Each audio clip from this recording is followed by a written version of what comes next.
And the featured artist this week is Gramps Morgan, the son of legendary artist Delroy Morgan and a member of the Grammy Award-winning reggae band Morgan Heritage. He has 3 solo albums. His feature with India.Arie, Therapy, peaked at number 22 on the US R&B hip-hop singles chart and the adult contemporary chart. His latest album, Positive Vibration, is nominated for Best Reggae Album at the upcoming Grammy Awards. In the last year, he surpassed 13 million YouTube streams, and his top songs are People Like You and Woman, I Like You. Yeah, man, Gramps Morgan representing for World Music Views right here with my brother Jr Watkis. See, that's a reggae dancehall culture. Yes, so they see, keep it positive. Welcome, boss. There, Anna, God is great. Yeah, man. Welcome to World Music Views. Respect, man. Thank you for having me, man. It's a joy. But this is the first time we're talking like this. I don't know if you remember me. I used to manage a bridge who I used to write for you named Iceman. Yeah, man. We met years ago when I used to manage Iceman. And I remember you giving me some advice one time about breaking Iceman. You said, Bridget, you have to network. Yeah. And I took that advice and run with it. But we're going to start from the beginning, right? Yeah. Of Gramps Morgan. Like, how did you get into the music industry? Well, naturally, my day job is Morgan Heritage. Everybody know that, that is the focus. And prior to that, the first influence was watching my father growing up as a youth, rehearsal in the backyard with his band, they call it Black Eagles, and watching him transition from the Black Eagles to a solo artist and was able to achieve a big, way that's known as pop success today. He had a song that sold over 8 million records back in 1981 called I'll Do Anything For You. So watching him prepare to go on tour with bands like Curtis Blow and Frankie Beverly and Mears, and so didn't realize how massive that was at the time, because you're just a kid and, you're looking at when you idol them musically and I say, why daddy I play, daddy I sing. And that was the first musical influence until we started to take music serious. And then we started to get, participate in the high school choirs and magical and jazz rock, and you start study what you hear on the radio now. You start listening to even in junior high school I was listening to bands like Van Halen, Steel Pulse, Bon Jovi, Guns N' Roses, Poison, Darkin. Those are the bands that we grew up. So it was like edgy, edgy bands that it was just like a cool and, an early Wheelers. That was the way we used to listen to. And I'll never forget, in 88, my father bought 2 reggae albums, which was very prominent on all of us, which was a Frankie Paul album with Sarah Sounds Operated and big tune and I Know the Score. Them tune there and Admiral Bailey, Big Belly Band. It was them tune there that was, because remember, so we grew up in America, so it would the culture in our household was like with their Jamaica same way. People still to this day can't believe say America about them. I say, yo, I found about, and make it worse when we moved to Jamaica, it was like, yo, the man the chat body, man, it's like I will move at St. Thomas. So it's like the patois get worse, But those were the influences in a nutshell, if I can put it all in the space of 3 minutes, I remember seeing a documentary when I was probably about 10. Yeah. A documentary where your father took everybody on tour and he basically documented tour life. And it would have been the first time seeing that, because we never saw on TV the Marley Experience. We never saw that on tour business. So your tour was the first reggae tour we saw on TV. What was that like? And why don't you do more of that? Because that had an impact on me to get into the business too.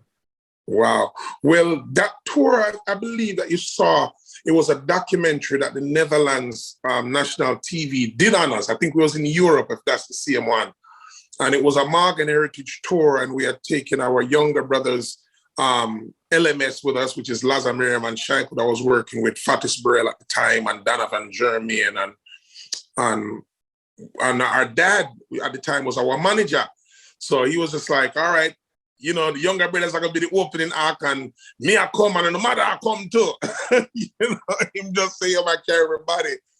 So we was, you know, Morgan Heritage was the main act on that tour, and you know, it was anytime we tour is a family environment, because we are a family. That's what we feed off. It's not like, yo, this a manyan, this a your position. Is a family atmosphere. That has been the way I said, the model of how we tour. Like, we wanted to feel like you're still at home at the farm in St. Thomas, you know, on the estate, on the hilltop, on Nickel Hill. We still wanted it to feel like that. And I think that's what my father, his vision was, and want us to feel comfortable, not like, oh, we're going to a job and, you know, and all of a sudden you have to get adjusted to this job. It was just like, yeah, man, we're rehearsed, man. And I know some people are come join me. And it made out the world of a difference to this day. Yeah, it did. And then you and your brothers and sister, and you mentioned Laza, you all individually have shone. You've stood out in different ways. You know, having your solo career. Was that deliberate? Like, you guys decided to start as a group and then branch out? Yeah, well, still as a group, like me, I always tell people that's my day job, right? We're experimenting and really giving the fans, especially the first time. Now, remember, a lot of people don't even know that this is my third solo album. You know, big up Iceman that really jumped in when I needed another ear, because the plan was we sat down as a family and said, what's next? Right, we have all the challenges. We're in Europe. I never forget, we was in Europe and we were the co-headlining with Buju Banton in Paris. And my father, after we got off stage, said, yo, one day we have worked on some solo album. And at the time, we said, yo, fire burn, daddy, we're not doing no solo. But what he wanted to see, he wanted the world to see what he saw that night. You know, to say, yo, there's so many different dimensions in this group. There's so many different angles, which we was just seeing that one vision, tunnel vision, yo, rockers straight. And years after, we said, okay, what's the next challenge? And he said, it's next challenge for every man to stand up on them own 2 feet. If we can all stand on our own 2 feet, when we come back together, we will be stronger. Hence, when we got back together, we won our first Grammy. And that's when I drew for a songwriter named Iceman, because at the time, my songwriting skills were weak. And even that's how this album came about, is me having the time, the January of my first, I wanted another ear to help me write that song. So Iceman helped me write songs like One in a Million.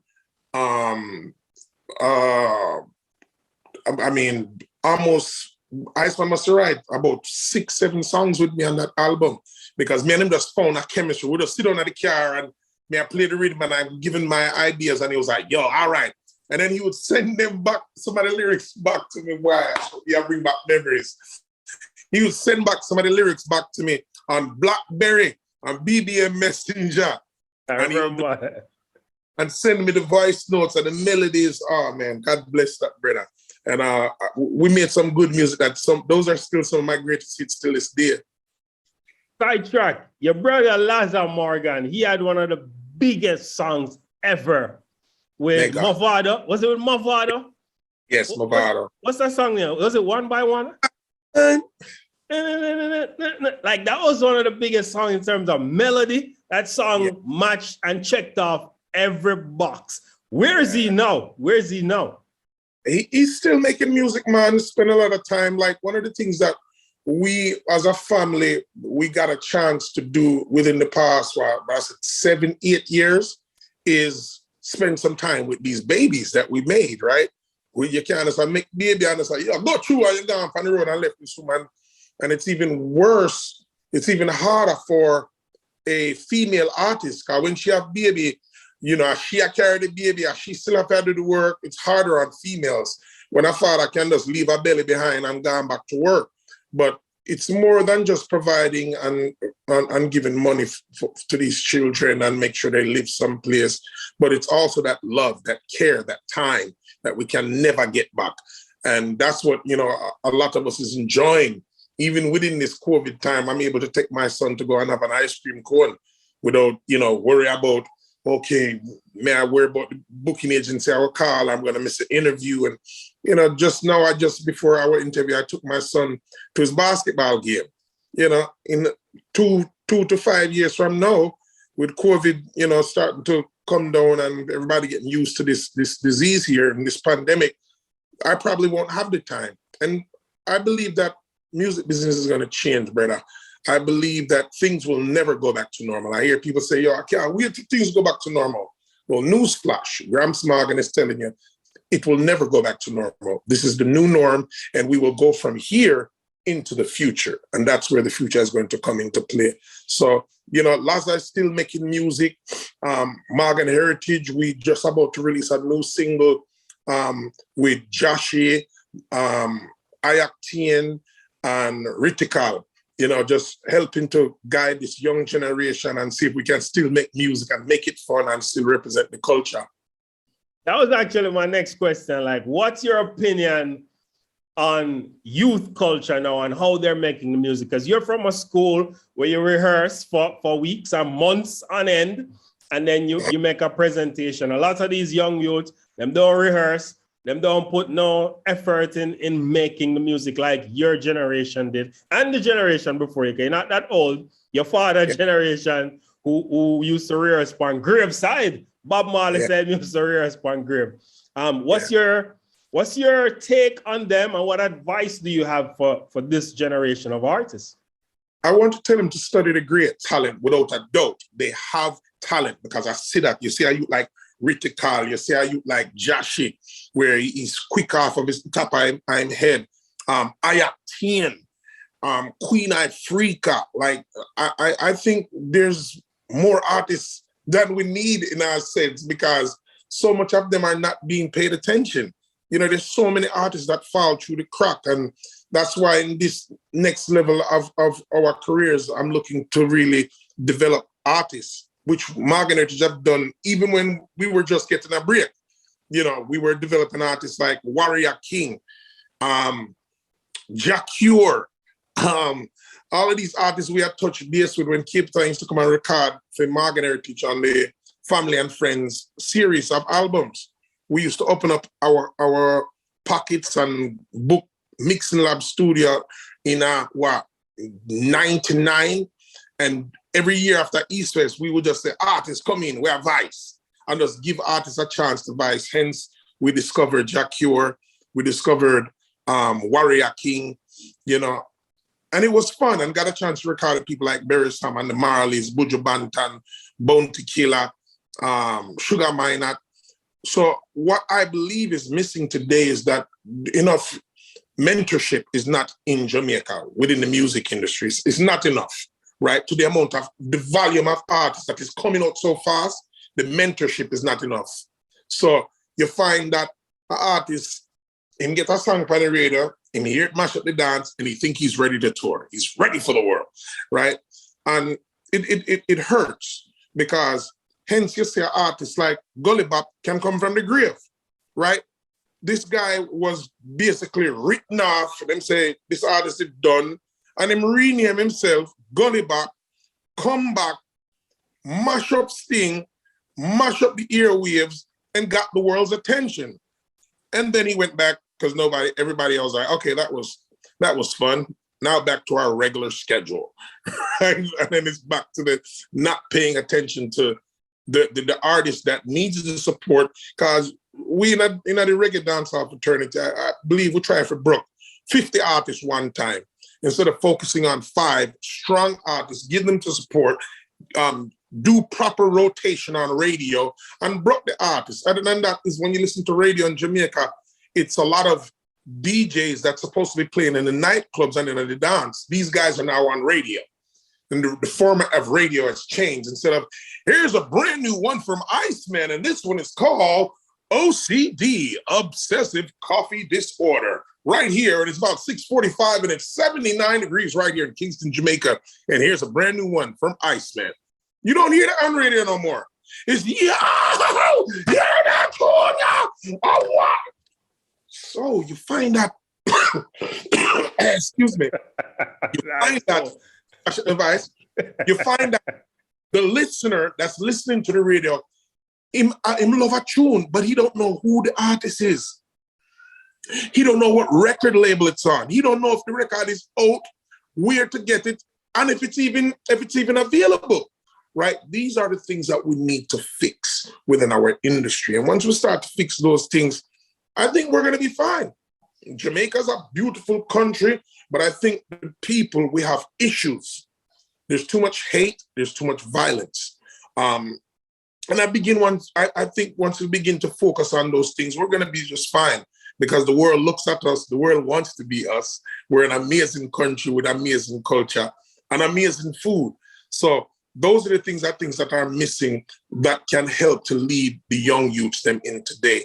And hence the new single with Morgan Heritage called Headline for Front Page with Josh. I soon get your new music. That's what we're leading up to. But I want your perspective on some cultural issues. You mentioned radio. Yeah. Do you think radio is still relevant today to the development of the music? To some point, yes, it's still relevant because people are still listening to radio. It's not as relevant as it used to be because people are consuming their music from different people are consuming music for free. The music today is now like a flyer. What's important to know today is brands, right? And you find, say, YouTube, Spotify, and all these digital platforms, even Apple Music soon will be no more. iTunes will probably soon be shut down. Take my word for it. Because people are realizing that it is better off to build a brand by giving the music to people for free. That's where the music business is going, where people get a monthly subscription and you get access to 30, 40 million songs. And what I think is relevant now is technology, is the way people consume music. Because there's one thing, a man will leave him a wallet in the house before him leave his cell phone, right? And either or. And sometimes he'll leave his cell phone. So we are always on these devices. So I think where music business needs to be on the Jamaican music industry is how to get the music on these devices to give to the consumers to have access to it. So that is something that I see that needs to be implemented upon. Next question. Do you think, or how do you suggest artists monetize their culture, their brand? A lot of artists get a break. A lot of artists get the big platforms, but they try to run away from the thing, the Jamaican thing, the cultural thing, because everybody want bust pop. Everybody want bust. Everybody want be, big artists. Do you think, how do you suggest artists from Jamaica, artists from the culture, turn this cultural capital into financial capital? And you're talking about the genre of reggae and dancehall, or reggae or dancehall? Caribbean music, the whole thing. Even reggaeton too, which is part of the whole thing. Well, I think there's a fine line on how to do it, because one of the things is that we've noticed that with the resurgence of reggae and dancehall into the international markets, it has been done. You talk about songs like Murder, She Wrote, Ding, Ding, Ding, Ding. The authenticity of our music is loved. However, I think we can attain that by still getting to those markets, preserving the integrity of our music, and clean up the production that it can appeal mix-wise, technology-wise, to those international audience. Because still to this day, the people in those international markets still love the songs of 20, 30 years ago. Those are the songs. You're going to an African-American dancehall club hip-hop party, they're playing the old songs. They're playing big up, and then pum pum shots and ting-a-ling-a-ling, school bell a ring, and Cabra. Girl flicks, time to, girl, you make my day, walk like a champion. Those are the songs that they're still playing, right? So it's we know as an industry to say, what is it about that we can still capture and make it relevant today while still keeping the authenticity of Jamaican culture and the music. And that's what we need to get back to as to trying to create something new, right? It's to basically refresh. Does that make sense? Refresh the past. It's like what I did on my new solo album, Positive Vibration. Everybody thinks it's this new sound. Well, yeah, it's new because they're calling me a genius because I put it together, but it's really not. All I did was tap into a little bit of mental, ska music. Every listen to Run Away, that's ska. That's a ska song, right? And somebody will listen to it in a Jamaican band with no reggae music and the history of Jamaican music and say, why is that? Man said to me, I said, yo, I love that new country and western song the way you do. I'm like, I didn't do a country and western song. The influence of the country, the instruments that are used in country music are on the Jamaican heavy bass line where you hear, but it's ska, mental, rock steady, which is not being produced in Jamaica on any kind of volume. The only one that I've heard that really took a ska album, other than Toots and the Maytals, the Godfather of ska, is Richie Stephens, in which it was a great appeal to in the Italian market. He did with the Italian band out of Italy. And it was so refreshing. That is Jamaican music. So I just think our creativity needs to go to another level. And if you listen to Spice album, that's a dancehall album. But it is so clean, the production, that I think it can appeal to an international audience. And I think Shaggy got it right and Spice got it right with that album. If you listen to the why don't go down there, go down there, right? You listen to that and it's like, that can appeal to a hip hop audience or an international market because of the quality, the production of how it's done. And I just think if we take the producers in our industry, let's take our time and be creative, we're gonna be all right. Artists worry about whether they should stay independent or sign to a label. Do you think label is the way to go now or independent is the way, seeing that streaming has taken over? I say if a label comes to you with the right deal and you're able, and if they're not doing it, if you have an artist like Popcorn, for instance, he's touring the world, got over 1 million followers, like he's doing this himself, right? He signed to Ovo basically, but he was over 1 million followers before he signed with Drake as an artist. But this guy's touring the world, he's wearing gold chains, he's doing streaming numbers. So if a big record label comes and say, like an Atlantic come and say, you got to be able to change his numbers on streaming. And if it makes sense, yeah, absolutely go for it. But other than that, it doesn't make sense. If you have your social media, email address, and an investor, you really don't need a record company. Because if you have a good team, I say build it yourself and they will come, just like the movie Field of Dreams. And this is my last business question. A couple of artists, and I asked Shaggy about this, I asked Sean Paul too, a couple of artists in recent times. The last one was Bruce Springsteen, sold his catalog 500 million. James Brown, 90 million. Prince sold his as well. I think the Primary Wave bought it. A lot of people selling their catalog. Would you ever sell your publishing rights and catalog? Absolutely. For the right price. For the right price. Of course, you know, when I think of the longevity and I think about the history of artists that were offered money, you know, 20, 30 years ago, you know, there's a price, right? I'm not going to sell it for $5-6 million.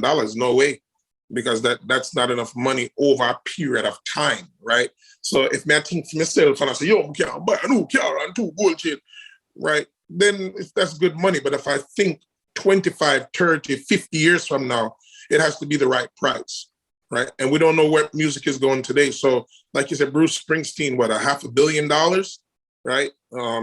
Who you said got 90 million the other day, James Brown. James Brown estate.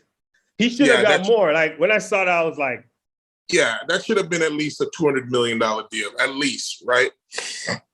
Because they'll make back their money. James Brown has hits on top of hits. And I think Morgan Heritage, as we talk about hits, you know, there's a lot of hits in there. You know, Down by the River, Reggae, Bring Back Love, Don't Have to Be Rasta, She's Still Loving Me.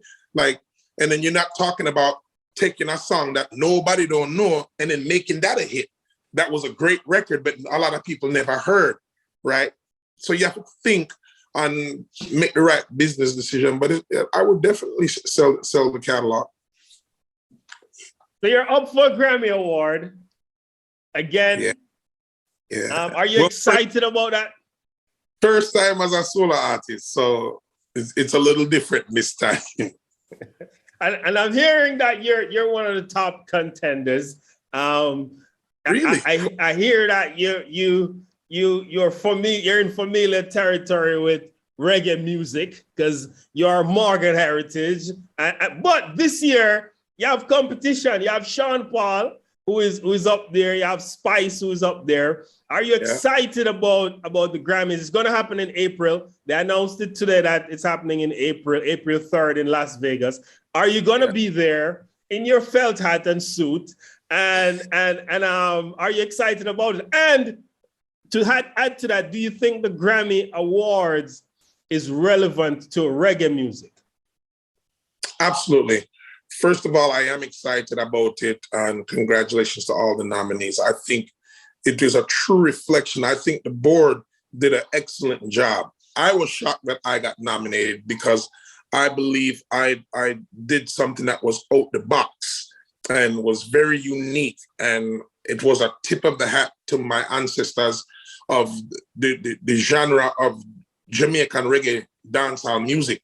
When you listen to Runaway Bay, which is a ska song. So it was me just kind of saying, hey, let me show how great Jamaican music is, right? Instead of doing a nice roots and culture album or a dancehall album, I went back 40, 50 years, right? And then everybody said it's a new sound. It's really ska music. Listen to Water and My Whiskey and all those songs. So I think it was a great reflection. Desi Royal, Soulja, they did a good job with the nominations, right? Me was the only shot that I appreciated. I cried for 3 hours. The excitement of it coming back, people were saying about how do I feel about it being canceled? They did the right thing, right? To take a stop, and we don't want people getting sick. But I was disappointed when it got canceled, and it was like a first day of school thing. In the first year, I go to school for the first day, and here's the school canceled because it's snow, and it's like, yo, man. And you buy a suit already, you buy a new uniform already.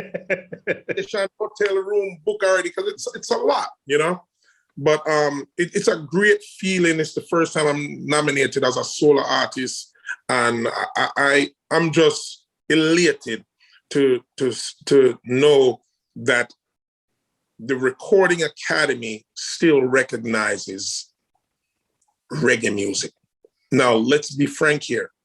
Billboard doesn't salute or recognize reggae music, even though there's a reggae chart in the Billboard charts. So let's get down to the nitty gritty, Jamaicans. And we want to call and say, oh, the Grammys, this and that. They still recognize our genre, Jamaicans, lovers of reggae. MTV Awards does not have a category for anything Caribbean music, reggae, dancehall, calypso, soca, juke, any kind of music that's come out of the Caribbean. They don't recognize it. So when you see the Grammys, we have to salute them and clap them to say, thank you for recognizing our genre. Do you know how many blues categories and bluegrass music is not recognized by the Academy? But still yet over the past, but 35, 40 years, they still recognize reggae music. What is our biggest complaint? We want to see it on the big, we want to see it on the national, on the big show. People, first of all, do you know what it costs for airtime and TV time? So they're trying to squeeze 50, 60 awards into a small amount of time because it costs money, right? And then you talk about the amount of albums that are submitted. We are lucky that them don't cut off with genre because there's not enough albums being submitted into the category. I think this year was 75 albums that were artist albums. A total was 125. And most of them are rhythm-driven albums, which is great for the culture and great for the dancehall. But as a body of work, do you want to sit down and listen on your car ride from Negril to St. Thomas, listening to one rhythm? I want to listen to a body of work. So we have to think like a consumer. And those producers, all the producers in our industry, we need to do that. Let's say, yo, I'm going to do an album with Iceman. I'm going to do an album with Rummy and Virgo. I'm going to do an album. No, it's like, yo, man, I read him and yo, man, your body's rhythm. That goes towards culture. But when you talk about the industry, these are the things that needs to change and the conversations we need to have. I call them sober conversations. And so I'm understanding about, yo, my thing, and yo, my dog. It's like, these are the things that needs to change. But I'm thankful to the Academy for recognizing reggae music after all these years. And even though there's not a lot of albums that are submitted as a body of work other than rhythms, they still recognize us. So when you talk about the realness of it, we have to salute Grammys and say, oh, big up Grammys, because there's a lot of, they don't have a Calypso category. They don't, do they? They don't have a soca category, do they? Okay, but still yet Marshall Montano is doing incredible numbers. Do you know how much to book a Marshall Montano show in Trinidad and Tobago? You're talking about $150,000. You know how much for a Marshall Montana show in New York City? If you have $75,000, you can't book him because he commands that kind of crowd. But still yet, there's no nomination for Calypso or Soca. You mentioned something about the Billboard, which I've always said Billboard is the anti-hero of reggae artists because you could be the biggest artist of Jamaica. When that Billboard chart come out each week, the numbers are not impressive. And they only show the top 10. Man sell 20 records, etc. And they publish this as what the genre is doing. What do you think? What do you think will help reggae and dancehall music to sell and stream more? Awareness, risk. I think the people that, because of the change of format from CD and cassette, has hurt our industry. It has advanced all the other genres because people are more tech savvy. So they know how to consume it on their computers, laptops, cell phones, iPads, iPods. Those people in those genres are more tech savvy. Jamaicans and Caribbean people, we refuse to move forward, right? So the technology hurts Caribbean music. Because when you take a look at all the jerk festivals that happen across America and all the reggae festivals happens across the world, the numbers are there. We can compete. We're bigger than jazz festivals. We're bigger than classical music festivals. We're bigger than soca festivals. We are. But the man with up on the street corner will love off the new tune from Gramps. He doesn't have access to go stream. He doesn't have a Spotify account. He doesn't have an Apple Music account. He doesn't. So for us, it hurts us. So you find that most of the artists then are making money on live concerts, even merchandising. I might even say, yo, I'm gonna buy a new Shaggy shirt. He not do it. He got a Shaggy concert and he's not doing it. Yo, I'm gonna buy a new Buju shirt. I'm gonna buy there's a handful of of our fans. Thank you to those fans that come to the shows and say, yo, I gotta buy a CD, you know. So the people them we used to buy the 45, them, because remember music used to sell back then, you know. Man used to sell 500, 600,000 records out of England, you know. But that has changed now. And all of those people are either older now or disinterested or don't like the music that's coming out of Jamaica. Or you find that the new kids them today, they can't afford it, or they don't have, they're not consuming the music the way it's supposed to be. People are just giving away music for free. You know, yo, Bluetooth, that's Sonia, yo, send that tune to my WhatsApp. Nobody is willing to, even with the music being available for free. I see so much radio people, yo, send me the tune. I'm like, it's available on iTunes for free. It's available on, not iTunes, but Apple Music. It's available on Tidal, Spotify, for free. No, they still want you to send them the song. Just stream it now, because that one stream that I'm getting less than a half of a penny is going to benefit me. So if you play the tune 5 times for the week, thank you, Mr. DJ, thank you, Mr. Radio Man, or Mr. Sound Man. But it adds up. And once we begin to educate ourselves in this way, our numbers are going to change. So you'll find that even the kids that are still doing numbers today, you know, the Sean Pauls are doing extremely, extremely well as an artist out of Jamaica. Where is that music being consumed? Even though Spotify is now in Jamaica, but the artists of today, even the young artists, are doing good numbers. But the older artists, them, you don't hear nobody else stream Admiral Daily tune. Because actually, this year Spotify started March, and this year is the first reggae music, old reggae music, has seen an increase on Spotify. I did an article for World Music Views. I interviewed Spotify because I work with them, get information from them, information that they don't give nobody else. Garnet Silk was a big streamer this year. Barry Salmon was a big streamer. But Chronix Young Youth was #1 on Spotify Jamaica. Sean Paul is #1 on Spotify worldwide for dancehall, and Bob Marley is #1 for Spotify reggae. So it's improving, but I agree with you in terms of the album sales. Why don't artists do both? Because Adele did both recently. That's why she's still on the chart. She's selling physical. She pressed 1 million copies of 30. Thank you. You see? So that's my thing, where a lot of these executives today, everything for them is the numbers, the analytics, right? And we, the artists and I'm happy Adele is in the position where she can dictate policy to record labels and her manager, because she's done the numbers, right? So she's going to say, I want CDs to be available to my fans. I tell so many executives and some of my friends, I said, people still want to consume CDs. Everyone don't have a 2021 car that doesn't have a CD player. They have some man still have them 1985, 87 old school car. There's still people that still have a 2005 car that still has a CD. But because they want to move the technology further and get rid of manufacturing, people, you know, say vinyl will come back. Vinyl is up, the biggest ever in history. So I think artists should still push. You don't necessarily have to do big volume, but people still want to consume CDs. Even my new solo album, Positive Vibration, we didn't print 1 CD, not one.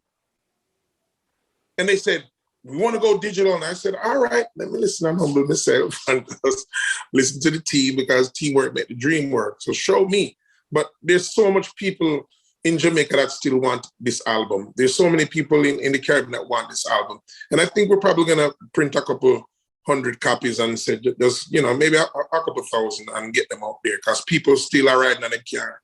You should. And this won't be in the interview. I'm going to show you your demography. I'm going to send it to you, demography, where people listening to your music the most. And you're going to realize that some of these locations are remote areas. And even though they're streaming, probably twice as much, they're not streaming. Sound still a string up. Them still are listening in a taxi. Them still are listening to in a different areas. And it's for you. It's not for them to come find you, you know. Marketing is about you finding your audience. It's for you to, hey, have it available. Maybe it won't be the conventional Tower Records where you put up a sign and say CD sold here. But Bob Marley Records, them still in every hotel in Jamaica. Yeah. Every hotel in Jamaica have a Bob Marley CD on the rack selling. Yeah. Tourists buy it every day. So your CD could be right there. That's correct. You know what I mean? A partnership with, and I say I'm not putting this in an interview, a partnership with Sandals, for example, where you have all the copies of your CDs in every Sandals hotel. Those are things that will push the needle for the Billboard chart, because take none for reach number one. A 3,000 records a week reach number one on Reggae Billboard. 3,000 records. So those are things I can help you with, but that's separate from the interview. The new album, you went this direction with it. Tommy Mottola said that if you want to make a hit new, just take it from a different genre and put it in a new genre. And all of a sudden he knew. That's your strategy. Wow. Are you dropping more albums? And tell me more about this new album. What was the idea for it? Who executive produced it? Which label it's on? And where they can get it? It's available on all digital platforms. It was produced by Johnny Reed, a friend that I met here in Nashville, Tennessee, an artist himself and an incredible songwriter. So when I met him, he said, what are you doing in the COVID, mate? What's going on, man? I said, man, just here waiting for the announcement to see, because it was business as usual to tour for Morgan Heritage. We had 5 months of tour lineup, ready to hit the road, and the pandemic hit. Every artist, every event gets shut down. So I said, let me work on some songs. He invited me to his studio. We started working on the album and working on songwriting and exchanging ideas. Getting with Johnny Reed was like a brother from another mother. Literally. 2 different walks of life.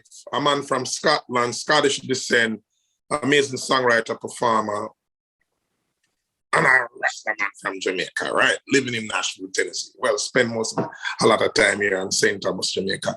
And it was just like, okay, here's this chemistry, boom. And it was a sound that I've always heard listening as a child.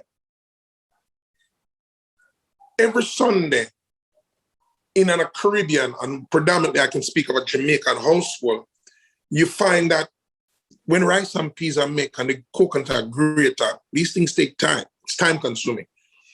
You didn't have no iPad and all these things. So you have 4 tunes on one side and 5 probably on the next. And I was the DJ because my mother in there put on the dinner, right? So by 9, 10 o'clock, music a bubble. So by the time she get to see her 4th or 5th song, you hear what she said? Somebody turn over the record there for me. So he was the DJ. And those songs were Charlie Pride, Toots and the Maytals, Paragons, Kenny Rogers. I just go. I'll never forget that album, Stevie Wonder. Endless Love featuring, that was Diana Ross and Lionel Richie. And so these were the records. So country music was always blended in Caribbean culture. This was from the 50s, right? And growing up, I always hear the 2 of them back to back. So I hear, and then I hear the country song. Wait, 2 of them sound the same. So as my musical tastes have developed over the years, but realized that these 2 are so much like brother and sister, are brothers. And if you go to a dance today, you go to an early Stone Love juggling, you're gonna hear "You Got to Know When to Go." Are you gonna hear Celine Dion? So what my stories that I tell people, I was speaking to Forbes magazine, and I told them that the palette of the Jamaican people musically is so broad. That's how Jamaica could bring a Celine Dion to Jamaica and basically put her in a stadium where so much people come from. They could put Air Supply on the bill, Lionel Richie, and the audience was, let me tell you a story. When Kenny Rogers came to Jamaica, you know what he said to his booking agent? He said, who the hell knows my music in Jamaica? And it was huge. History was made. And when Kenny Rogers sing The Gambler, he couldn't believe. And basically, Kenny Rogers basically pull up in tune that day. He basically wheel in tune because he would stop the song and say, how in the world do you know my music? The history is shortwave radio in the 50s used to travel. If you know anything about frequency, shortwave on radio frequencies travel longer. So it goes a further distance. Yeah. Even though it needs short wave. So FM frequency is very minute. It's not, it can't go far. So before Jamaica got their own radio stations, we used to listen to local transistor radio and listen to music from Cuba and listen to music from Florida and the New Orleans. That's how we consume music. So it is a sound that has always been there for me. So during this time, when I make the music, I'm like, I'm listening to these tracks, especially I think Runaway Bay was one of the first songs I recorded with Johnny Reid. And I said, yo, this is like country music, man. And he was like, but to him, it was like reggae. I mean, I said, man, I hear the reggae, but the flavor of it. And I think what made the album special was the blend of musicians. There was musicians, the album was recorded in Kingston, Jamaica, Toronto, Canada, and Nashville, Tennessee. And I pulled from musicians from within reggae from Buju Banton Band, Morgan Heritage Band, Shaggy Band, and Stephen Marley. So it was I drafted the top reggae musicians them, right? And we were able to build a product on, one of my sweetest joys was recording on this incredible microphone that I always talk about in the interviews. And it's the equivalent of recording in a normal studio, which, the great studios have great microphones, but it's not every studio have great microphones. The selection of mics are limited. And they had some microphones that were like $10,000 up to $30,000, right? This guy had $500,000 of microphones. And we that record in Jamaica, it's just one microphone in the studio. Yo, pass through my studio, I'll buy a studio. We don't go through proper, all right, is that every artist fit on one mic. Some artist mic of some artist's voice fit a different microphone. These are the things that we need to dive into, which we don't normally dive into and take a look at. And that's production. So it's really a magical album that really just formed out of innocency. Because like me say, it was business as usual. I'm ready to go up on tour and everything crashed and I met Johnny Reid and I was able to work on my songwriting. I know you're nominated for a Grammy. On your way to winning, remember, I was the one who almost told you. And you're one of your favorite songs, one of my favorite songs that you've done is the 23rd Psalms with Buju Banton. It's a prayer chorus, Yeah.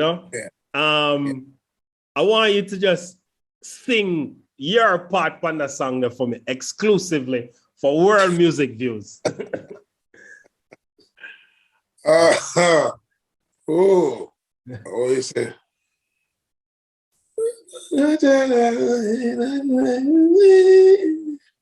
My table has furnished in the presence of my foes. My head, the house, knows with all. My cup it overflow. Yes, yo, I listen to that song in the morning, in the evening. It has always been one of my go-to songs for feeling the spirit of the music, So you really are a blessed youth to find them scriptures there. You're on Buju and put them in song. You've managed to always keep a squeaky clean image. How you manage that in reggae music, Bridget? I just keep it real and low tolerance to bull crap. Simplicity, I don't mix, I've been through my fair share of relationships, but I keep it peaceful and I be a man. I learn from my mistakes, right? And I can own up to that. Hence, when you listen to a song like She's Still Loving Me, it's a makeup song. In a man looking within himself and say, I was wrong and I'm sorry. A lot of men don't take that approach and say, yo, man, I'm man, y'all try this, man, y'all try control, man. And that's ego. And if we stay away from ego, pride, and selfishness, life will be different. And I think that is what disrupts a lot of their lives, their personal lives, and their careers, is that they allow ego, pride, and selfishness to rule them, right? You have to be able to let humility be your breastplate. And I tell people that Christ is one of the biggest examples. If we follow his example, life can become easier. I mean, it's not rocket science. So once you follow that example, I'll go certain place. I go strip club. I've ended up in a strip club by mistake. Man tell me, say, we're going to get something to eat. And I ended up in a strip club in Washington, D.C. And I'm like, brethren, this is not a restaurant. He said, but they have great food. And he started laughing. I said, come on, man, let's get out of here. So, those things are fun. And me just avoid foolishness, just stay far from it. And my last question, you have to think about this. Give me a top 5 reggae artists, top 5 dancehall artists of all time. Of all time. Start with dancehall, Shabba Ranks, Lieutenant Stitchie. Wait, are we going number 1 to 5? You going on to 1? No specific order. All right. Specific order. Shabba, Stitchie. Shabba, Stitchie, Capleton. 3. Buju. 4. Beanie Man. 5. Yeah. You left out enough money, Enough. Bone Killer. Sizzler. That top 5 reggae artists now. Why you put Buju in a dancehall though? Because he's a bad dancehall artist. Yeah. Have you listened to this guy? He's just multifaceted that he can do also reggae, right? Okay, so let's get to reggae now. Bob Marley, Peter Tosh, Steel Pulse,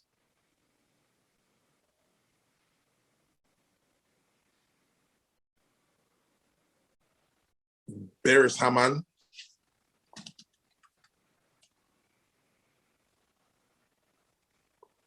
Morgan Heritage. It's good. It's good. You're your favorite artist. And I think you end up in a lot of people's top 5 as well. When I reflect and look back on some of this work, and these past 2 years, we've had some time to reflect. Morgan Heritage put some serious work in this music, Yeah. Yeah. And congratulations, boss. You deserve all the accolades and praise. And if you win the Grammy, as Junior Gang said, music is not a competition, and anybody win them deserve to win, because it's the culture going to be represented. So big up yourself on that. Yes, thank you so much. Yeah, man, Gramps Morgan representing our ways for world music views. See, now you can find the latest in the music scene with my brother Jr Watkis. Keep it locked. That's it for World Music Views this week. For more music news, log on to worldmusicviews.com and follow World Music Views on Instagram, Twitter, and Facebook. I'm JR. See you next week. Heaven surround